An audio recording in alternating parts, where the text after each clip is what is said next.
Hello, everybody.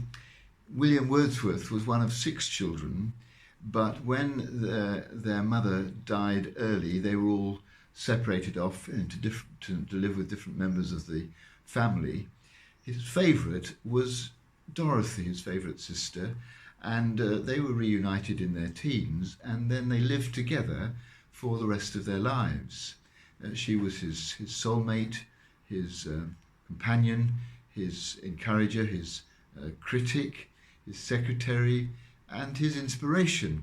He said that she was one of 2 beings to whom his intellect was indebted. And indeed, she was the source of some of his ideas. It was she who, in a piece of prose, wrote about some daffodils alongside a nearby lake that they tossed and reeled and danced.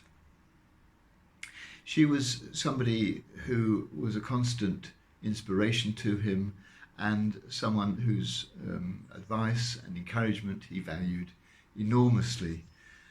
She, though, was in her own right a very gifted woman. She was a great writer of prose, particularly about nature. She was perhaps one of the first environmentalists. And because she wrote about some of her long walks in her journal, she made hiking for women more acceptable. And towards the end of her life, when she became ill, she became one of the great writers about illness until her death on this day in 1855. A relationship to be celebrated, and today I want to celebrate the relationships that I've had down my life, which have been of a similar sort. People that have been inspiration to me, have encouraged me, been close to me, have been critical of me in a creative sort of way. And these people have contributed to making me who I am, and I'm really grateful, especially when those people have been really close to me. And there's a sort of intimacy that when it's combined with that sort of creative relationship is a great thing to be given. I want to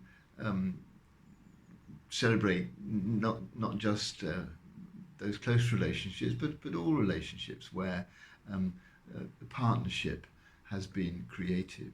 Sometimes in a partnership, of course, one person is more outwardly dominant than the other.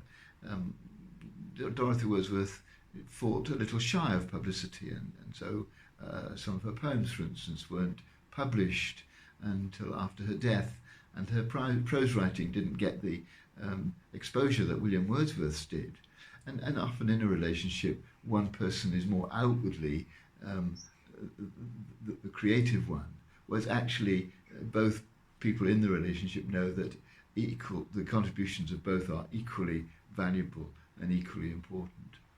And so today, as we celebrate those kinds of relationships where we've been fortunate enough to have them, we celebrate the people who've given that gift to us.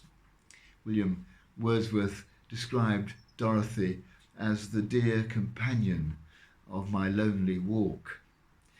Let's today be grateful for all those who've been dear companions as we've walked through our lives.